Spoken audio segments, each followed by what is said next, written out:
how is it to settle into a town that you didn't know before and become a part of it? How does that seep into your character, or seep into you? Well, it's twofold really, because there's the character aspect of it, and there's also the opportunity that you have as an actor to, this is an opportunity that you don't really have in film, because you just work hard at it and then you see it and there's nothing you can do. But there's something about watching the work that we've done and seeing where we can tweak it and adjust things here and there, and that's, I feel like it helped me to watch it, helped me understand the tone of the show more and what other people were doing, and to sort of come at it from a fresher angle, and just really just embrace everything about it. And I think the same with the writing, I think that because we have new showrunners, there's Eric Carmelo, Nicole Snyder, and I think they really went along and dug deeper with the tongue-in-cheek tone of the show, but also how dark, exploring how dark we can go, and while while keeping some humor in it, and so that's I think season 2 hopefully excels at that. I want just one follow-up. It's interesting when I think about the point of your character is coming to midnight. Mm-hmm. So, and you've come to Albuquerque. So, was there a parallel that you were able to apply? But that always helps for me, because there's nothing else to focus on but the work, and obviously, my character being a newcomer and having to, it's just pretty self-explanatory. I would say it's just something that it's something less to work on, right? That sort of feeling is just already with you. Since Zelda moved on at the end of season 1, how does that affect your character in season 2 at all? On an emotional level. There's a couple people who move on, Zelda chief among them, but because I was watching. I think it makes him more fearless. He's lost a few anchors in his life, and I think he's just able to tackle greater challenges without thinking twice about it. But I have to say that Zelda, Zelda may be coming back, but as tragic as it was to read that episode in season 1 where she moves on, I understood that dramatically it made sense, and it was good for Manfred's arc, and but I think they managed to bring Zelda back in a way that doesn't feel like cheating. So it makes sense. It makes sense within the mythology that we've created. They found a very creative way to bring her back. She won't be as present, but there's definitely a presence of Zelda. Can you talk about your characters' interactions with the hotel owners, the new characters coming in? Yeah. It's mountainous. Well, it's a high desert. Everyone's slightly suspicious of them. My character experience is like a blend of suspicion and also of concern for them, because I know that the hotel is haunted. I know that they're bringing new people who are potential victims of whatever's going on and whatever darkness there is there. Kai, the healer, is. But it's not necessary. It's a bit standoffish at first, and seems particularly threatened by Manfred. And I think that threat sort of materializes when Manfred and Patience, Kai's wife, sort of become partners in crime. In a way. So not everyone's a big fan of that. You used a key word, which I think is very important to this whole series. It's playing around with mythology. Yeah. Various mythic characters, mythic figures, and of course, you've gained a greater strength as you've gone on. What have you learned about mythology, the mythology of the show, and these mythical figures, and how's it? Did you find something you brought from outside that you applied, or myself, or Manfred? Both. Why not?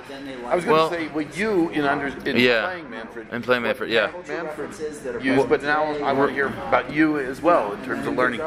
Like when preparing for the show, the first season, I really got interested in just ghosts and the presence, the sort of otherworldly presence that people pretend to feel or feel in a room, and how it was possible to ground that in this universe. But I think the writers this season really expanded the mythology. It's I'm really surprised at how ambitious it became. It really departs from the book and this sort of it's still relationship centered, but it departs from the soapy dynamics of like the couples and all that. By the end of the second season, it's really, we go to other. Physically move into other realms, and it's surprising to read at first, but it all makes sense. They tie up loose ends, and by the end of the season, it's like the world that the writers managed to create with the show goes well beyond midnight and well beyond. Look at the physical world as we know it. It's very cool. And since you mentioned yourself, did it make you think, wait, maybe there are these? Maybe there are these things. You know what? On my days off, I try to not think about that too much. No psychic powers you found yourself having? Not yet. Still waiting. When you say moving into different realms, does that mean the level of visual effects is going to be increased this season? I think they're like. In a way, yes. I think they're like fewer and far between. Like I think there's hope. The goal was to have less, but to have them better executed. And it's more. I think the mythology gets ambitious and really with the ideas at its core, as opposed to just like throwing like impressive visuals. There's. But like, my God, I don't know what I'm allowed to say. It's really difficult. But okay, my character physically travels to. I don't know if she wrote for Buffy back in the day either. Okay, something we could call like witch hell, and into a painting. So so like there's into a painting that's set in a different location in a different era. So it's not time travel, but it flirts with that idea as well. So. Do we see though any new locations that are in our realm, but like physically outside of the town? Very few, very few actually. But very isolated locations, but we're not exploring the Davy, which is. I think there's a bar. There's a bar we go to in Davy. But not that much. We're not going to Dallas or New York. Since you have had this, you're a senior guy in this world. Do you feel, as an actor, that you need to make sure you keep the rules in play, or do you like when they make you go outside the rules? You know what I'm saying? I like that when they challenge that idea. Sometimes it's like, but I also think that it's my goal to fend for Manfred's.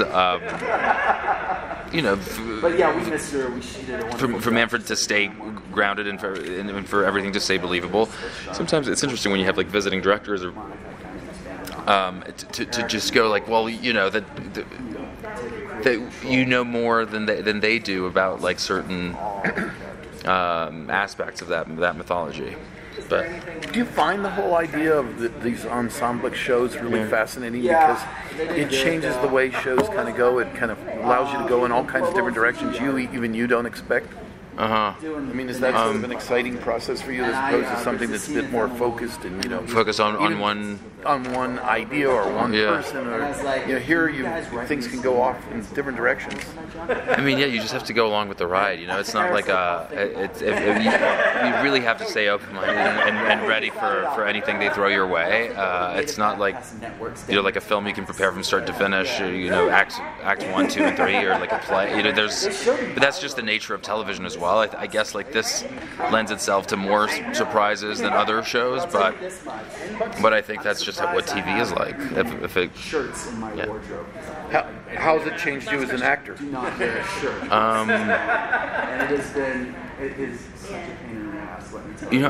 I think especially this season, there's I'm allowing myself to depart from what I think of the character's nature, because and there's just it allows me to jump from, like, if Manfred is living something incredibly dramatic, I can ground that and as tangible a reality, but then be possessed by a ghost that takes him completely out of himself and brings me into a comedy all of a sudden. So we're really exploring that this year.